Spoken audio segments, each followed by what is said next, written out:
आप सभी को जय मसीह की हिंदी बाइबल स्टडी इस चैनल में आपका स्वागत है। आइए मिलकर एक नए विषय को आज हम सीखें और आज हम जकरिया का किताब अध्याय 2 आयत 5 को पढ़ेंगे। जकरिया चैप्टर 2 वर्स 5। यहाँ पर लिखा है, यहोवा की यह वाणी है कि मैं आप उसके चारों ओर आग की सी शहरपनाह ठहरूंगा और उसके बीच में तेजोमय होकर दिखाई दूंगा। हम जब इस आयत को पढ़ते हैं, यहां पर हम समझ सकते हैं परमेश्वर अपने लोगों को एक वायदा देता है और परमेश्वर इजरायलियों को यह वायदा देता है कि मैं आप तुम्हारे लिए एक आग की सी शहरपनाह ठहरूंगा। और दूसरी बात जो परमेश्वर कहता है कि मैं तुम्हारे बीच में अपना तेज को, अपना महिमा को दिखाऊंगा। जब आज हम बाइबल पढ़ते हैं, परमेश्वर ने इजरायलियों को दिया हुआ वायदा आज हमारे लिए है। तो आज ये वायदा हमारे लिए है कि परमेश्वर आप हमारे लिए एक शहरपनाह, और वो भी आग की सी शहरपनाह बनेगा। और दूसरी बात परमेश्वर कहता है कि मैं तुम्हारे बीच में अपनी महिमा को प्रकट करूंगा। मेरे प्रियो, आज हम इन दोनों बातों पर फोकस करने जा रहे हैं। सबसे पहली बात, जब परमेश्वर कहता है कि मैं तुम्हारे चारों ओर आग की सी शहरपनाह बनूंगा, उसका मतलब क्या है? जब हम बाइबल पढ़ते हैं, पुराने नियम में हर शहर का एक शहरपनाह होता था, एक बाउंड्री वॉल होता था। और ये शहरपनाह इसलिए था ताकि उस शहर के लोग सुरक्षित उस शहरपनाह के अंदर वास करें। तो सबसे पहली बात जो हम देख सकते हैं, शहरपनाह सुरक्षा को देता है। तो आज परमेश्वर हमसे कहता है कि आप तुम्हारे चारों ओर आग की सी शहरपनाह बनकर ठहरूंगा। मतलब परमेश्वर कहता है मैं तुम्हें सुरक्षा दूंगा। आज हम बहुत सारी बातों को लेकर व्याकुल होंगे, बहुत सारी बातों को लेकर हम डरे होंगे। माहौल को देखकर, हमारे बच्चों की संगति को देखकर, हम लोग झेलने वाले हर एक संघर्ष को देखकर हम लोग सोचते होंगे क्या होगा, कैसे होगा। इस बार तो शैतान का हमला इतना जबरदस्त है, हो सकता है हम लोग इस बार विश्वास में बढ़ ही नहीं पाएंगे। ऐसे सारे ख्याल जब हमारे अंदर आता है, इस वायदा को याद रखिए। यहाँ पर परमेश्वर कहता है कि मैं आप तुम्हारे चारों ओर आग की सी शहरपनाह ठहरूंगा। जब ऐसी आयतों को हम पढ़ते हैं, हमें इन आयतों को याद करना है और ऐसी आयतों को लेकर हमें प्रार्थना करना है। हमें क्या प्रार्थना करना है? परमेश्वर, आप हमारे चारों ओर एक आग की सी शहरपनाह बनकर रहना। हर एक विश्वासी एक युद्ध में है। हमारा युद्ध मांस और लहू से नहीं है, मतलब हमारा युद्ध किसी इंसान से नहीं है, लेकिन हमारा युद्ध शैतानी ताकत के खिलाफ है। शैतान हर बार यही कोशिश करता है, हर बार हमारे ऊपर यही हमला करता है कि हम विश्वास से गिर जाएं। तो इस युद्ध में परमेश्वर हमको वायदा देता है कि मैं तुम्हारे लिए एक शहरपनाह हूं, मैं तुम्हें सुरक्षा दूंगा। तो मेरे प्रियो, इस आयत को हम लोग क्लेम कर कर प्रेयर करने वाले बन जाए कि परमेश्वर आप हमारे लिए आग की सी शहरपनाह बनकर रहना। तो सबसे पहली बात जो हमने सीखा वो ये है, परमेश्वर कहता है मैं स्वयं आग की सी शहरपनाह बनकर तुम्हारी रक्षा करूंगा। दूसरी बात, एक शहरपनाह का मतलब ये है, जब एक शहर के चारों ओर एक शहरपनाह है तो वो शहर के लोग बाकी के शहर से एक अलगताई के जीवन को बिताते हैं। इस शहर के लोगों का कल्चर, संस्कृति अलग है। बाहर दुनिया के लोग जैसे भी जी रहे हैं, उनसे अलग होकर इस शहर के अंदर के लोग जीते हैं। इसका मतलब, जब परमेश्वर कहता है कि मैं आप एक शहरपनाह बनकर ठहरूंगा, तो परमेश्वर हमसे ये भी चाहता है कि हमारा जीवन एक अलगताई का जीवन होना चाहिए। अलगताई का मतलब है पवित्रता।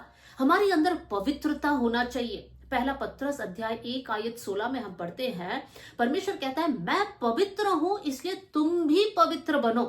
परमेश्वर हमसे चाहता है। दूसरा कोरिन्थियों अध्याय 6 आयत 17, यहां पर हम पढ़ते हैं, परमेश्वर कहता है उनसे अलग हो जाओ। अलग होकर एक अलगताई का जीवन हमें जीना है। मेरे प्रियो, हमारे जीवन को हमें जांचना है। क्या हम दुनिया जैसे जी रहे हैं वैसे हम जीते हैं? मतलब पाप में डूबकर, गलत कामों को कर कर, गलत बातों को बोलकर, गलत बातों को सोचकर, अगर हमारा जीवन इस प्रकार है तो हम अलगताई के जीवन को नहीं जी रहे हैं। हमारा जीवन पवित्र नहीं है। और अगर हमारा जीवन पवित्र नहीं है तो हमारे चारों ओर परमेश्वर अपनी सुरक्षा को नहीं दे पाएगा। परमेश्वर तब हमें सुरक्षा देगा जब हम परमेश्वर के लिए जिएंगे, हम पवित्रताई के साथ हमारे जीवन को आगे बढ़ाएंगे। तो सबसे पहली बात, परमेश्वर आप शहरपनाह ठहरेगा का मतलब है परमेश्वर हमको सुरक्षा देगा। दूसरी बात, परमेश्वर चाहता है हम एक अलगताई का जीवन को जिए।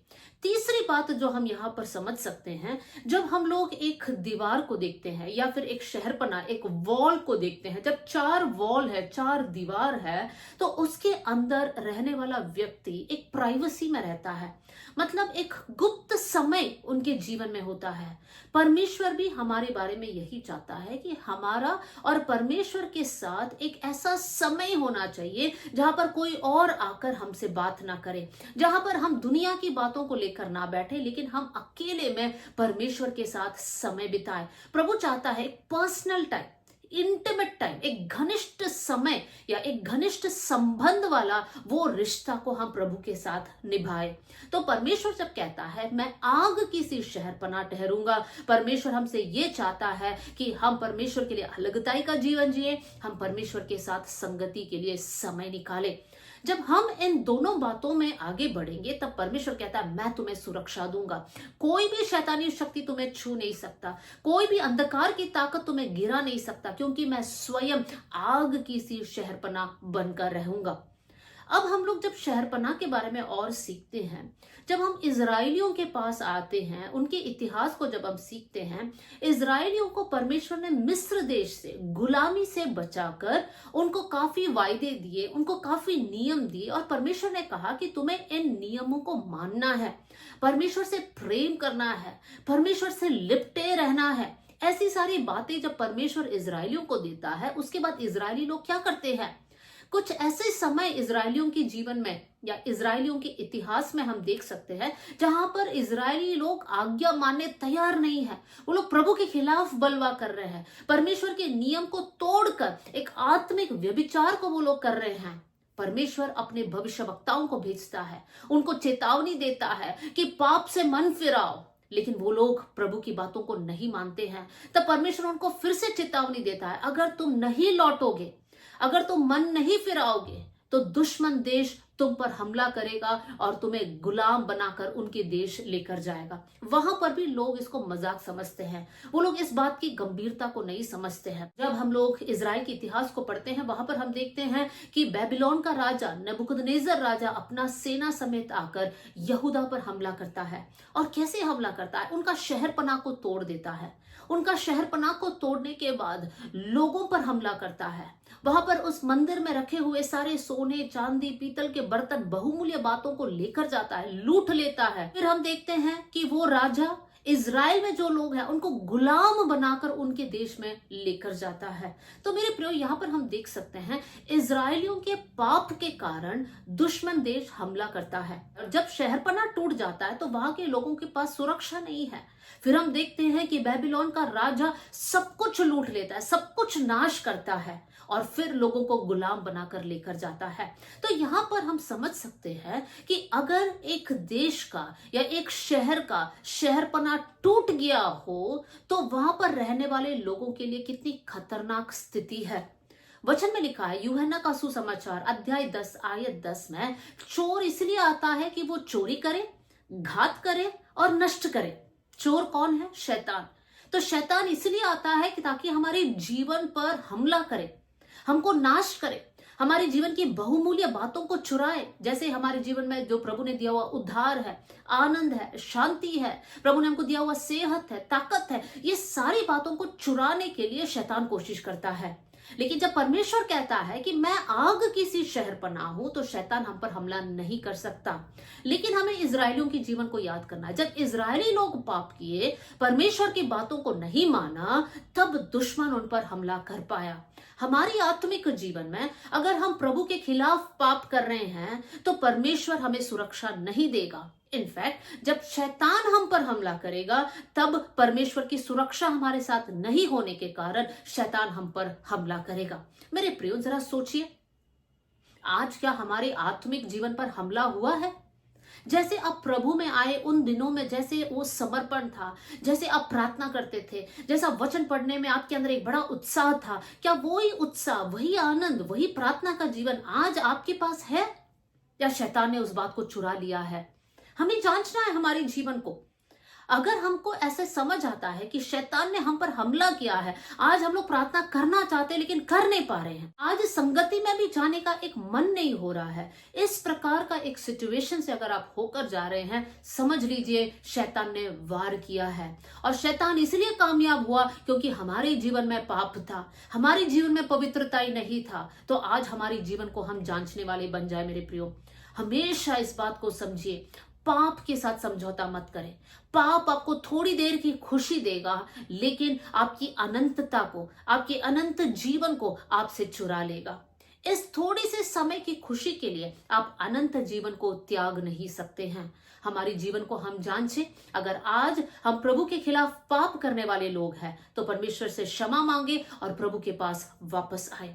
मैं वचन से और 2 उदाहरण को देना चाहती हूँ जहां पर लिखा है कि शहरपनाह टूट गया।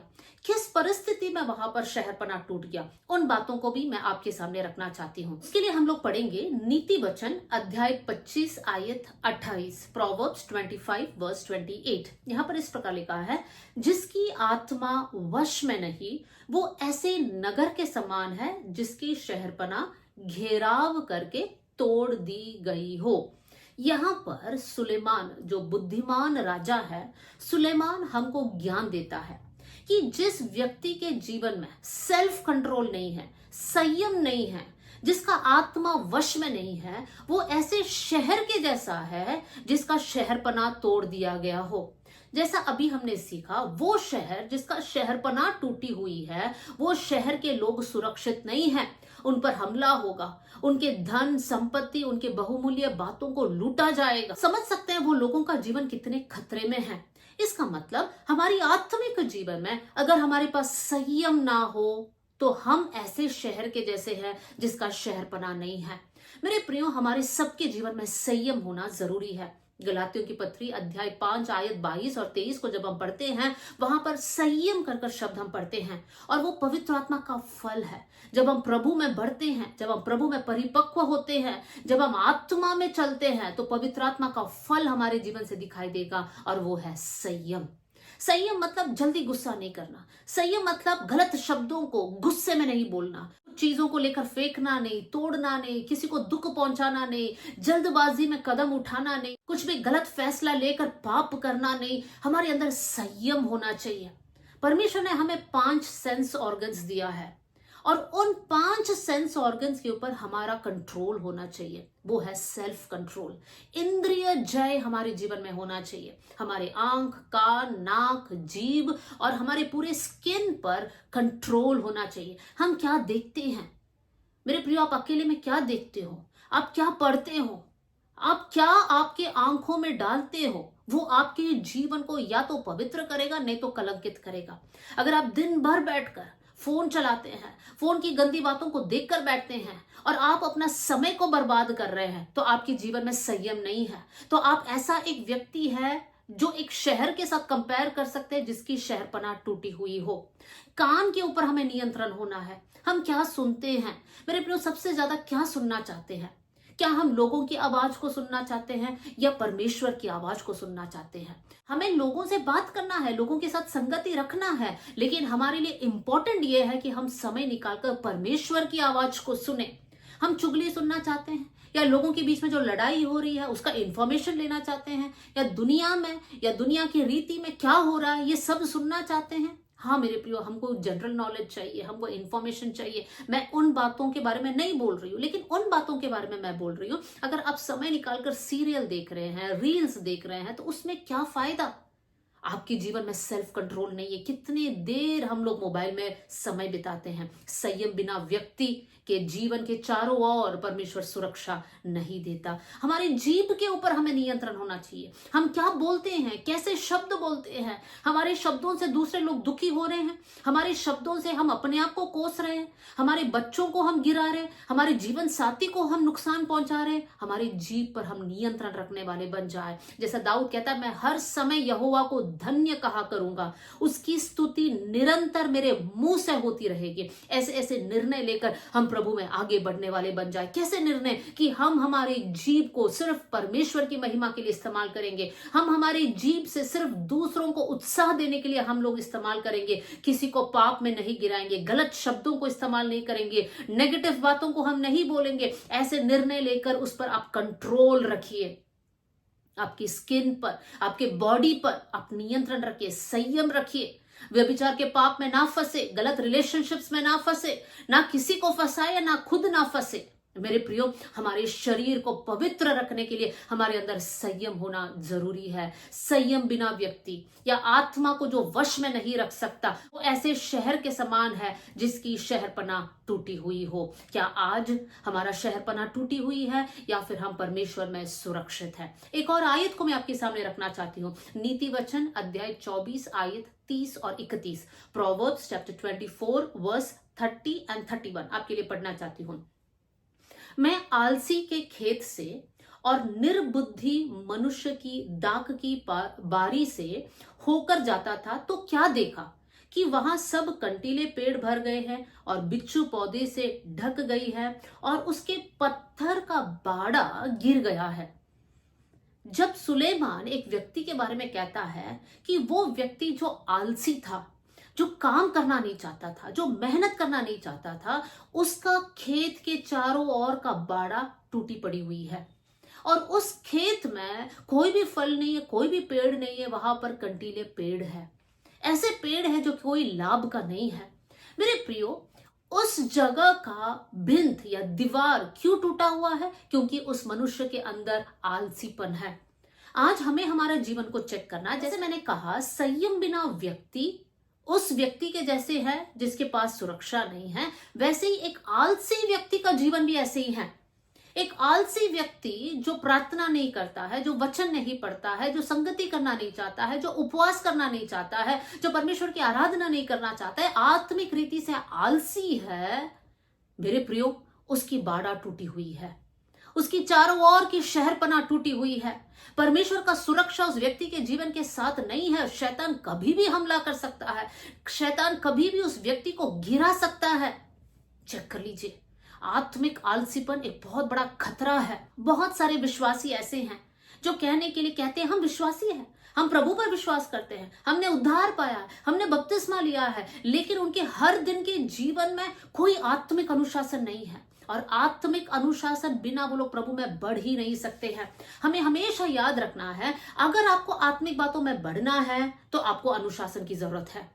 अगर आत्मिक अनुशासन नहीं है तो आज प्रार्थना करें, परमेश्वर मेरे अंदर अनुशासन देना, मैं मेहनत करने पाऊं, मैं समय निकालकर प्रार्थना करूं, समय निकालकर मैं वचन को पढूं, अध्ययन करूं, एक उपवास करने का एक हृदय मेरे अंदर देना परमेश्वर पिता, संगति में कर पाओ। मेरे प्रियो, हमें ऐसे प्रार्थना करना है। बहुत से वक्त हमें संसारिक संगति के लिए समय है, लेकिन आत्मिक संगति के लिए हमारे पास समय नहीं है। कितनी दुख की बात है। आज परमेश्वर जब कहता है मैं तुम्हारी चारों ओर आग की सी शहरपनाह बनकर रहूंगा, तो हमें 3 बातों पर ध्यान देना है। परमेश्वर सुरक्षा देगा, लेकिन हमारे अंदर एक अलगताई का जीवन होना चाहिए और हमारे अंदर ऐसा एक स्वभाव होना चाहिए कि हम अकेले परमेश्वर के साथ समय बिताते हैं। शहरपनाह टूट सकती है। कैसे शहरपनाह टूट सकती है? पाप के कारण। हमने नीति वचन में देखा, जिस व्यक्ति के पास संयम नहीं है, और हमने देखा जिस व्यक्ति के अंदर आत्मिक अनुशासन नहीं है, वो व्यक्ति के पास प्रभु का सुरक्षा नहीं है। आज हमें इन बातों पर ध्यान देना है। परमेश्वर ने हमें पाप के उस चंगुल से हमें छुटकारा दिया, हमें आजाद किया। परमेश्वर कहता है मैं तुम्हें सुरक्षा दूंगा, लेकिन फिर भी हम पाप में गिर जाते हैं। तो आज हम लोग पश्चाताप कर प्रभु के पास वापस आए। गलातियों की पत्री अध्याय 5 उसकी पहली आयत में इस प्रकार हम पढ़ सकते हैं। पौलुस कहता है कि मसीह ने स्वतंत्रता के लिए हमें स्वतंत्र किया है, लेकिन अब फिर से दासत्व के जुए में नहीं जूतो। मतलब प्रभु ने हमें छुड़ाया है, लेकिन अगर हमारा जीवन सही नहीं है, हम फिर से गुलाम बन सकते हैं। एक गुलाम के जीवन के बारे में सोचिए। एक गुलाम अपनी इच्छा के अनुसार कुछ नहीं कर सकता। एक गुलाम को अपने स्वामी की ही बात मानना पड़ता है, और वो स्वामी इस गुलाम से प्रेम नहीं करता है, उसके साथ कठोर बिहेव करता है, उसके साथ अन्याय करता है, उससे ज्यादा काम करवाता है, तो उस व्यक्ति के अंदर आनंद नहीं है, खुशी नहीं है, आशीष नहीं है, अपना कहने के लिए कुछ नहीं है, क्योंकि जो भी वो मेहनत करता है वो सब स्वामी लेकर जाता है। मेरे प्रियो, हम गुलामी में नहीं है। परमेश्वर ने हमें पुत्र बनाया है, हम प्रभु के बेटे और बेटियां हैं। परमेश्वर हमें आशीष देना चाहता है। प्रभु चाहता है कि हम आजादी में जिए। लेकिन आज अगर हम निराशा, गुस्सा, किसी भी गंदी बात को खाने का एक लत, ड्रग्स हो, स्मोकिंग हो, ड्रिंकिंग हो, ऐसा कोई भी एडिक्शन में है, तो आज समय है आप प्रभु से कहिए, प्रभु मुझे छुड़ा दे। परमेश्वर को पुकारने वाले हरेक के लिए परमेश्वर उपाय करता है। परमेश्वर आपको मदद करेगा। आप प्रार्थना नहीं कर पा रहे, आज प्रभु से सामने रोकर बोलिए, प्रभु मेरे प्रार्थना का जीवन को फिर से उभारना। आप बाइबल पढ़ नहीं पा रहे हैं, आपको बोरिंग लगता है, प्रार्थना करें, परमेश्वर आप मेरे जीवन में कार्य करें। मुझे आपकी उपस्थिति चाहिए, मुझे आपका ज्ञान चाहिए, मुझे आपकी बातों को सुनना है, समझना है। मेरे प्रियो, उपवास के जरिए हम परमेश्वर के और करीब जा सकते हैं। उपवास करने से हम परमेश्वर की आवाज को और अच्छे से सुन सकते हैं। उपवास करने से हम प्रभु की उपस्थिति को महसूस कर सकते हैं। लेकिन क्या आप उपवास ले रहे हैं? उपवास नहीं कर रहे हैं? प्रभु से प्रार्थना कर कर माफी मांगकर बोलिए, प्रभु एक और बार मुझे फिर से रिस्टोर करना, पुनः स्थापित करना परमेश्वर पिता, ताकि मैं आपके करीब रहूं। परमेश्वर की वायदा को याद रखिए। परमेश्वर कहता है मैं आग की सी शहरपनाह बनूंगा। और दूसरी बात जो परमेश्वर कहता है, मैं अपनी महिमा तुम्हारे बीच में दिखाऊंगा। परमेश्वर हमारे जीवन के बारे में भी यही चाहता है। परमेश्वर कहता है मैंने तुम्हें छुड़ाया है, मैंने तुझे अपना बनाया है, मैंने दाम देकर तुम्हें खरीद लिया है, तुम मेरे हो और मैं तुम्हारे बीच में अपना महिमा को प्रकट करना चाहता हूं। परमेश्वर अपनी महिमा प्रकट करना चाहता है मेरे प्रियो, लेकिन हम परमेश्वर के करीब रहे। परमेश्वर से प्रार्थना करें, प्रभु आपकी महिमा मेरे जीवन के द्वारा प्रकट होने पाए। जो मुझे देखे वो प्रभु यीशु मसीह को देखने पाए, जो मुझे सुने वो प्रभु की आवाज को सुनने वाले बन जाए। ऐसी प्रार्थनाओं को हम लोग करने वाले बन जाए। मेरे प्रियो, एक और बार मैं आपको उत्साहित करना चाहती हूँ। वचन आपको वायदा देता है, परमेश्वर कहता है कि मैं आग की सी शहरपनाह बनूंगा, मैं तुम्हारे बीच में वास कर कर अपनी महिमा को प्रकट करूंगा। परमेश्वर चाहता है। क्या आपका जीवन सही है? मेरे प्रियो, हम समर्पण की एक प्रार्थना करें। स्वर्गीय पिता, आज का वचन के लिए मैं धन्यवाद करती हूँ। ये वचन सुनने वाले हर एक भाई और बहन अपने जीवन को जांचने वाले बन जाए। परमेश्वर मैं प्रार्थना करती हूँ, प्रभु आप आग की सी शहरपनाह बनकर हमारी रक्षा करना। परमेश्वर पिता, आपकी उपस्थिति हमारे साथ रहे, आपकी महिमा हमारे जीवन के द्वारा दिखाई दे। प्रभु आज जिनके जीवन में संयम नहीं है, जिनके जीवन में आलसीपन है, प्रभु मैं प्रार्थना करती हूँ उनके जीवन में आप कार्य करें, उनसे बात करें। उन लोग परमेश्वर अपने जीवन को सुधारने वाले बन जाए कर मैं प्रार्थना करती हूँ प्रभु जी। थैंक यू प्रभु, आपने हमारी प्रार्थना सुन लिया। आदर और महिमा आपको देते हुए प्रभु यीशु मसीह के नाम से हम मांगते हैं, आमेन।